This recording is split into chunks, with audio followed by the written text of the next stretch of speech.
Hi there guys, it's the Artsy Gamer back again for another video in our channel. Of course, grab your teas, grab your coffees and maybe a little bit of food. And let's do this.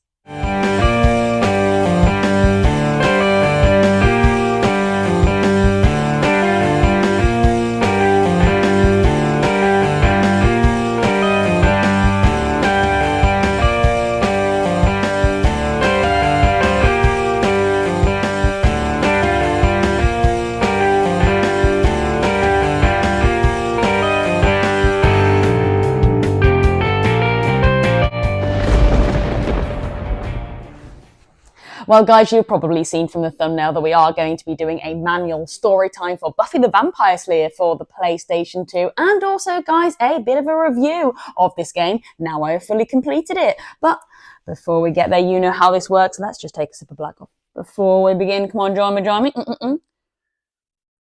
me.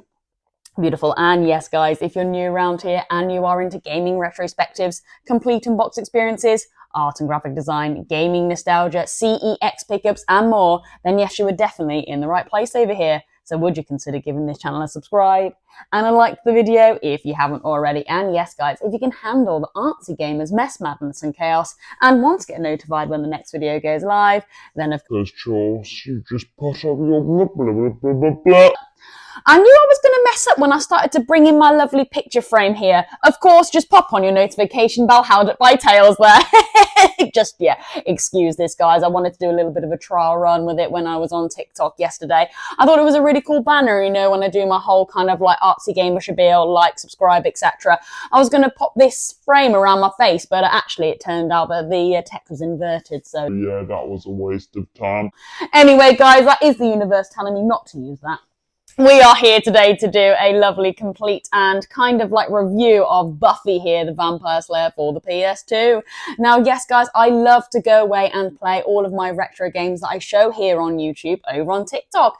Every day in the week, we gather around my phone and I literally just film my TV playing all of my games. Some modern, but of course retro. And yes, I have just finally completed Buffy. And I tell you what a goddamn game this was.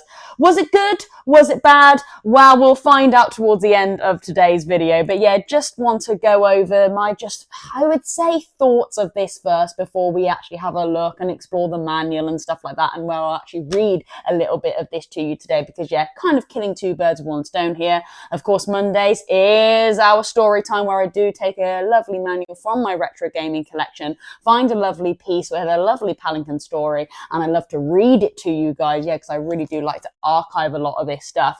But yes, here we go. I just would like to touch on my thoughts first going into this game. Now, I have already done a complete unbox experience of this, and that is where I look at the front, the back, the manual, the disc, the gameplay, etc., if I've played and stuff.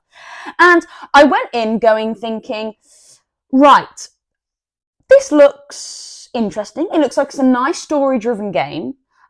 And I'm eager to give it a go. And I was very excited to give this game a go. But as soon as I started playing it, I knew instantly that this was going to be a very tricky game to master. Apparently it's quite a good fighting game. Oh shit, already? Damn! We got boss fight already? What? What? What's the... Okay, press hit. Okay, so I've got punch and I've got kick. Oh! Oh! And then L1 to L2... This is very much a fighting game. I wouldn't say it deviates off at all really than just fighting, and fighting, with maybe a few puzzles actually along the way. And guys, we'll get to the puzzles when we start talking about that, guys, because the puzzles... It's not just a puzzle. It's almost like, I don't know, some sort of riddle that is embedded within a riddle that then maybe you might have to, I don't know, go into a shop to try and find another riddle to help with the other riddle that was connected to the riddle. Yeah. That is embedded within a riddle that then maybe you might have to, I don't know, go into a shop to try and find another riddle to help with the other riddle that was connected to the riddle. Yeah. It is that bad with the whole kind of puzzles, but yeah, we'll get there when we get there. But let's just talk about the actual kind of way the game progresses and the basic fundamental mechanics. Well, yeah, you are essentially this group of people trying to fight vampires and zombies and ghouls and gremlins to just try and progress through the game. Now, because the storyline for me felt quite convoluted, and I've never played this game before and I've never watched any of the movies or TV series, etc., I was very lost in the story originally, and I don't actually know where this fits within Buffy as well, within the game lineup, because I do think there are multiple games across a lot of different platforms. So instantly my knowledge about the storyline was a little bit hickledy-pickledy anyway. And after playing this, guys, I can tell you my knowledge still doesn't hold up to anything spectacular. So that's also one thing to consider here. Now, maybe I shouldn't advertise this as a review. Maybe this is just my general thoughts on the game. And if you are just a casual gamer, is this something that you would like to pick up for your PlayStation 2? And yes, this was a very heavy fighting game. Now, it's not kind of like 1v1 fighting like Street Fighter or Mortal Kombat or anything like that. It very is just much you're progressing in a 3D environment, and honestly, zombies and monsters are coming at you continuously, and you are having to try and fight your way across. And ultimately, to progress, you are trying to work out different puzzles, to get switches, to move boxes, to maybe go over to a gun, to unlock this, to unlock that. And as you are slowly moving through, you can see that steady progression, which is great. That, I think, is what mainly kept me. If I was struggling to see my progression in the game, then I think that would have held me back massively, and I probably would have just put this back on the shelf. With Scooby-Doo. Anyway, yeah, so I think it was kind of like the small progressions that were made in this game that made me hang on, which was cool. But I do have to say, the actual fighting mechanic was really, really broken, I would say. It was really, really awful. I mean, we had some button combinations to pull off different fighting moves, which was great. But I tell you what, you would constantly get stuck in a specific combination in that move. You can't back out of it. So if you're in like a jab, hook, kick, knee, you are continuously in that movement. And then all of a moment, a zombie just comes at you and just kind of like takes your head away. And I'm like, oh my God, I didn't even have a chance to get out of that combination because I was just fully invested in trying to get that zombie over there. And oh my God, I've been taken away. And because of that, then everything was very, very slow, very, very distorted. And then of course you would die quite easily. And then med kits were, few and far between. And then guys, the save spots, well, were there any save spots? I mean, I was dying quite regularly, and then, oh my God, all that progression just lost. You are virtually back at the starting point again of that checkpoint. And like I said, checkpoints are, well, very, very non-existent, honestly. That was the trauma of this game, I think. And yeah, that is also a massive negative thing about this. Not only is there poor kind of fighting mechanics in this game, you are dying quite a lot. For me anyway. I know there's probably massive pros out there, saying no names, Naomi, who can just blitz through this in one weekend. But yeah, I really, really did struggle with that. And of course you were set back, miles back, in fact, to then go and do the same thing again. To the point where I was like, I can't be bothered with this now, and I'm just going to run. I'm just going to run and try and run past all of the zombies and monsters trying to get me, to then try and get to where I was a lot quicker. And then I think that actually ruined the aspects of the game as well a little bit. So yeah, that is also something to think about. So yeah, you're having to deal with a lot with that. And then of course comes these puzzles. And I think if I didn't have the help of a great fan of the channel and a lovely fan of the TikTok as well, Naomi, who I'm probably going to mention quite a few times here, if it wasn't for her, this very much would have gone back on the shelf, maybe sold away, because I tell you what, guys, if you don't have some sort of guide, whether it is your friend, whether it is some sort of game guide or a YouTube walkout, you stand no chance. And I'm being absolutely serious. The prompts that are needed to maybe push a button, or maybe move ahead from one side to the other, or maybe to get a note that you might have to highlight in some sort of UV lighting, to maybe get some sort of light to actually put some sort of, I don't know, filter over the light to then maybe read the next part of the letter. You might have to look up in a certain direction, maybe to just then move your head over to the other side, and that sensor of the movement of your head is then unlocked like another bit. Honestly, it was that detailed and that complex. But nothing was really directing you to be able to do that. And I don't know how people actually went away and played that and solved those problems back in the day. Apparently Naomi was on this for months and months and months, trying to work out and trying to gather all these convoluted puzzles to then progress. And I just say absolutely hats off to Naomi, this casual gamer that managed to try and work out all these puzzles, because they were crazy. And if you're not good at puzzles, this game is definitely not for you, unless you're happy to use some sort of walkthrough or something like that. So yeah, I just want to say that. Oh, I didn't collect the I didn't collect the cooking oil. I didn't collect the cooking oil. The cooking oil. What next? What? Where do I find the cooking oil?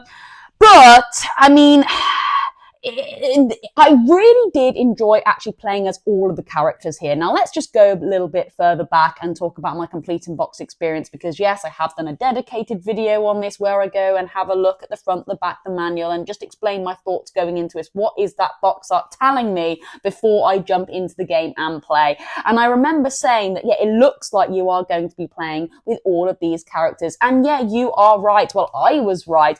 I do get to play as every single one of these, and I did enjoy that actually. It felt quite different. Every character brought a little bit of zest, which was nice, which actually mixed up the game a little bit. And again, I think that is something that kept wanting me to go back to it. As soon as I thought, all right, that's it, I've had enough of this game, I would just reach the next checkpoint and oh my gosh, I'm on the next mission, and then I'm playing with somebody else. I'm like, okay, cool, well, now I really want to check out your mechanics and your way of fighting. And is it any easier to progress through any of these zombies with a different person? And I would say in some regard, yes. I mean, I don't know who it was. Somebody that has the really cool fire abilities and magic powers. When we go and read through the manual, you'll find out. I would say her fighting was really cool, because you were just throwing spells at them left, right, and center. And that was really cool. And I do think that you could actually move through your levels a little bit faster, because they were virtually like instant kills, actually. Yeah, that was really cool. So again, you do get to play as a mix of the characters here, and I thought that was fantastic. And just another little element, which I'm, trying to scrape at positives here, but but that was definitely one of them, absolutely.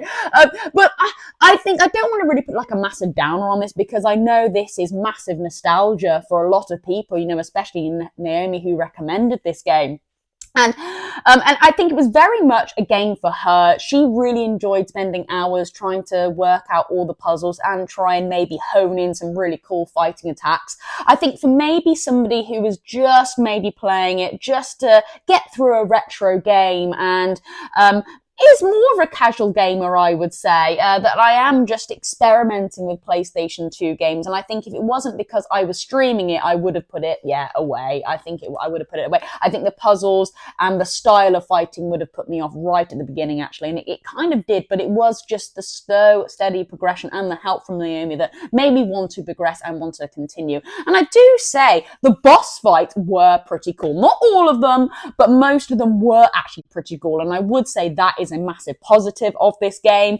They were really fun. They were really interactive. They made you think. They made it very tense as well. I mean, the end boss fight was insane. I had a fantastic, run through. It was stressful, but it made me think. It made me work out what I needed to do. I had to think strategically to go and try and absolutely slash the end boss fight there. So that was really cool. A lot of them were strategic, which I thought was really cool, actually. So yeah, boss fights were really cool, actually. So don't sit on this game if you are happy to just really get a good grind into a really awesome boss fight at the end, and the reward is fantastic. You literally feel like you're on top of the world once you have conquered that boss. That's how it's done, baby.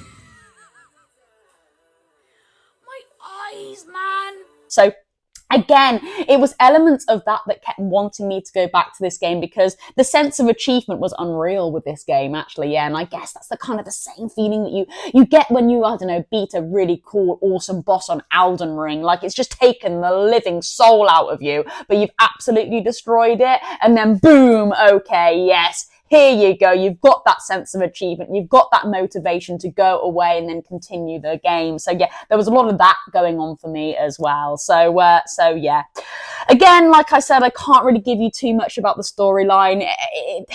I think everything going on and the continuous kind of like instructions from Naomi and the kind of like trying to figure out the games, and then also try and come back from a fail if I've died. It was very, very hard to follow the storyline for me. But I'm sure, guys, yes, maybe if Naomi is watching, you might even want to put maybe a little bit of a breakdown of the story in the comments. That would be quite cool, yeah. So if people are interested, just to maybe get a bit of an understanding of, okay, how is this story comparing to maybe a few others in the game? How is it comparing with the story of the overall TV series and stuff like that? So yeah, absolutely. Or other people, if you're watching, definitely get in the comments. That would be fantastic. But yeah, if I was to put a rating, am I going to rate this game? Let's just take a sip of coffee, guys, because I've been talking for quite a while here. Come on, join me. Baby. Okay, well, Yeah, I'm gonna rate it. For a nostalgic PlayStation 2 experience that I would say you need to invest a lot of time in, I'm going to say about a 6.5 out of 10. I'm a little bit above average. I had a really fun time playing it, but maybe the stress of this game just overran it into kind of like, leaking into that 7 and 8 realm. But I wouldn't say it was any lower than 5. It was a good, well-rounded game, actually. And I do think the developers did put a lot of time into it, of course. The way the puzzles are set, you would have had to. So yeah, and the graphics were nice. They were pleasant graphics. And quite often as I was playing, I was saying, this actually kind of gives me Harry Potter and the Chamber of Secrets vibe. It was very kind of like lovely shell-shaded, rounded character models, which was nice. They weren't kind of like horrible to look at either. And the color palette used throughout was really satisfying. It wasn't kind of making like, oh, I can't be looking at this anymore.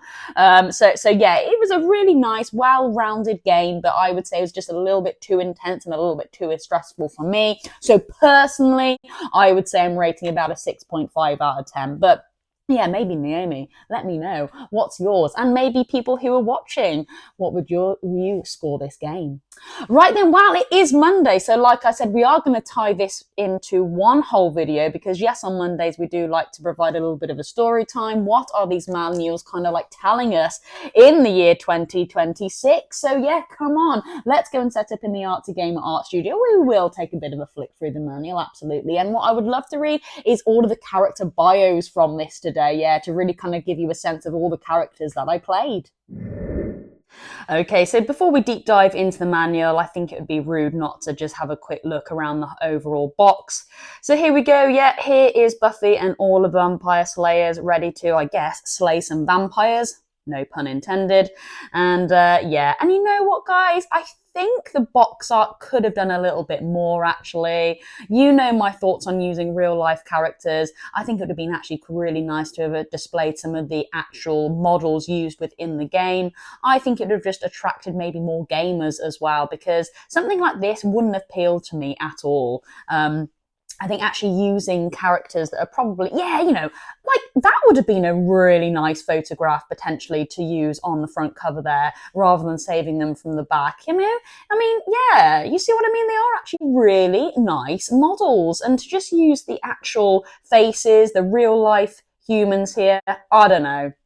I've said it before with my Harry Potters as well. It kind of just lose the vibe and the magic when they moved into, well, after Prisoner of Azkaban, didn't they? And Deathly Hallows and Half-Blood Prince. They started to use the real life characters for their front box arts, and it just didn't hit. And I do think it's the same kind of vibe that I'm getting for Buffy the Vampire Slayer here. But nevertheless, this is what we've got. Okay, then moving on to the back, then we have just seen it, and these are the lovely screenshots actually. And I do have to say, I do think the developers have gone away and given you a good understanding of what the gameplay is like. You know, you can see that you can change between all of these characters here, basically fighting throughout, but also quite strategic fighting that is needing to be done for some of these harder missions and boss fights and stuff like that. But yeah, you know, weapons as well, that was really cool. Yeah, not just bare knuckles actually in this game. You know, you had big spades, pitchforks, spikes, actually, these wooden spikes and stuff like that. So yeah, the combat and the terms of in the terms of weapons was really cool. You did have a good arsenal of weapons to use. So yeah, that was really cool. Okay, then moving on then, and this is the disc. Yeah, okay. I mean, come on, I'm not going to go too much into the disc or the art. I have already done a complete unboxed experience of this, so definitely check that video out if you haven't already. But I do think the disc art here is just a little bit bland. Again, they could have done more.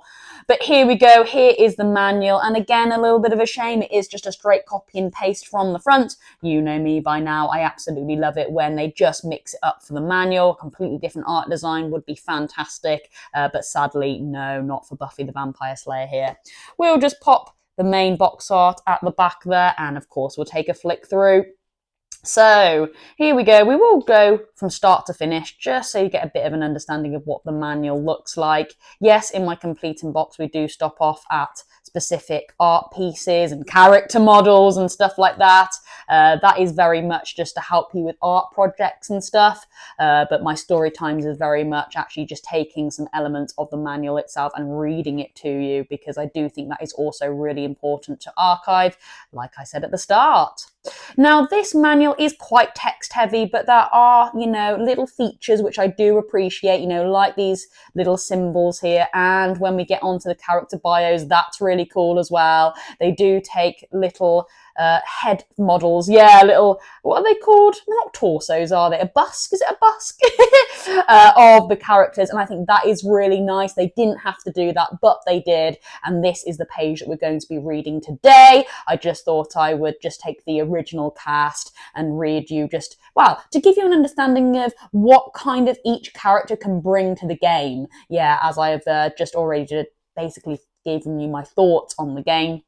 Probably won't go into supporting cast or the enemy profiles. I mean, maybe I could save that for a later video, but I'm just happy to read the main cast there, mainly because I don't want this video to become too long. So there we go. But maybe I'll just hold this page up a little bit longer for you to get an understanding of what each character looks like after I've read the character bios there for the main cast. And then, of course, we've got the credits here as well. Shout out to all the developers, though. Good or bad games, developers do have to put a lot of hard work into everything just to get it onto production. So I always say a massive shout out to everyone that was involved in all of the games. And, of course, Buffy the Vampire Slayer here.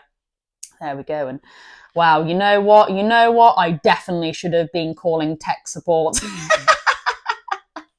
Just generally, I'm like, can you help me with this game? I'm just so stuck. There we go. And yeah, just some final bits of information at the back here. Again, quite text heavy, isn't it? Not too much going on. And it's a shame it's in black and white. You know, I would have loved a nice full colour manual, but sadly not. And there is the back here. Advertising the box set. Maybe I should go and watch the box set now, guys, now I've played, and it might give me an understanding of the actual story. Or has it put me off for life? I don't know. Anyway, okay. So, like I said, I would love to read you the character bios here, just to really set the scene and just to give you a little bit of an inkling of what characters can bring what stuff to the game, if that makes sense. As simple as that. So yeah, guys, sit back, relax, have a sip of coffee. I'm gonna have one as well. Come on, join me. Okay, and yeah, we'll just take a little bit of a read of these character bios. So, all the playable character profiles. So, Buffy Summers. Buffy Summers was an original Southerner California girl until her life was turned upside down when she learned she was a Slayer. the chosen one, the one girl in the entire world gifted with the powers of combat, the forces of darkness. Buffy has been a Slayer for over 5 years now, surpassing the average lifespan of past Slayers. But with each passing day, the odds grow against her. The shadows darker. Okay, nice. All right, so moving on to Willow Rosenberg. Willow Rosenberg was a shy, bookish girl until she met Buffy in high school. Now Willow is, by her only description, a Slayerette, and often assists Buffy in her missions to rid the world of evil. Willow's main weapon is her growing arsenal of magic powers and spells. Okay, so I think Willow, yes, it must have been Willow. Willow was my favourite character to play, I think, through the majority of this game, because I would actually say her magic powers are a little bit OP, if I'm honest, and you could literally just obliterate all of the zombies coming at you, literally kind of like within a click of a finger. So I do think Willow was my easiest and the most enjoyable character to play with. Okay, then, so moving on to Alexander Harris here. Or Axander, sorry, is that how we're saying it? Well, his name is Alexander Lavelle Harris. Okay, but goes by the name of Axander. Is that right? Am I saying that right? Anyway. Here he goes. Goes by the nickname of Axander at all times, unless his mother or Willow is scolding him. Alexander is Buffy's most loyal friend and will protect her at all costs. In high school, he was the class clown. After deciding not to pursue college, Alexander went to slow the odd job. He finally found a job in construction, which he both is good at and enjoys. He is dating Anya, a blunt and beautiful girl who was once a demon called Anyaka. Is that right? Anyaka? I could be saying these names right, I could be saying these names wrong. Anyway, moving on to Faith here. Okay, so we've got Faith just at the bottom right here. So again, I do remember playing as her. I did think her combat was actually pretty good. I think out of everyone's combat, I really did enjoy Faith's, but that's just my opinion. So Faith has been allied with both the forces of good and forces of darkness. She and Buffy have been at odds several times in the past. Faith, who is trying hard to make amends for things she has done, is now an important ally of Buffy and the rest of the gang. Okay, Spike, moving on to Spike, and I also thought Spike was pretty good as well. I did enjoy playing Spike, so here we go. Spike, the vampire Spike, also known as William the Bloody, was captured by a group called the Initiative. We'll go with Initiative. That's my dyslexia, guys. Which implanted a microchip in his brain.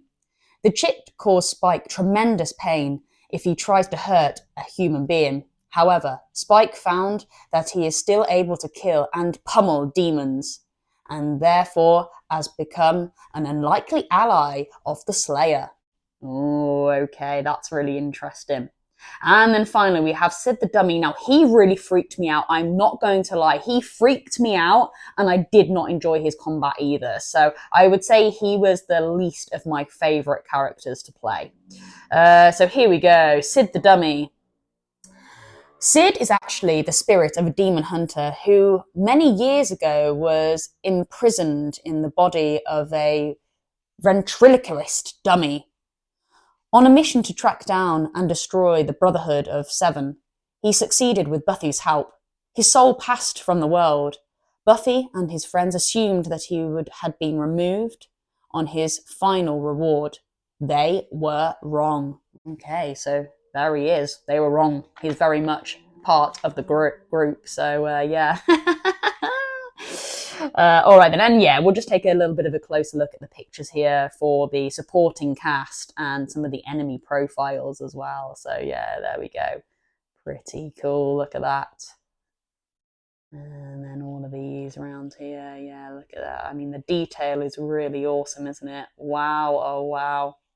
Again, something the developers didn't have to do, but you know, they did take that one step further and give us some lovely character bios here with some lovely 3D models just put on the manual, and yeah, really cool. And which one was probably my hardest one to fight? I do think these were just a nightmare. The werewolves, I think, were just a nightmare, actually. Yeah. Werewolves, they were hard. They were my worst, I think, out of all of them here. Well then, guys, there we go. That wraps up my kind of small review on Buffy the Vampire Slayer here for the PlayStation 2 and story time as well. What more could you want? We will go and wrap up in the main studio. Well, there we go. That was kind of my thoughts on Buffy the Vampire Slayer for the PlayStation 2 and also combined with story time as well. So yeah, there we have it. Oh my gosh, well, is it a game that I'm going to be picking up again soon? Probably not, but like I said, a massive thank you to Naomi for recommending me this game. I did have an overall blast in general, yeah, and it was always great firing up the TikTok and playing this game on the weekends. I wouldn't have had it any other way. Right then, guys, well, that is it for me today. Just a quick one to say congratulations to the winner of yesterday's video who bagged the spike from Ape Escape, our 900 subscriber art piece. And of course, we are definitely on the road to 1K. Yeah, oh my God, I can't wait to launch that piece. Right then, guys, that is it for me today. Have a good one. I am the Artsy Gamer, over and out.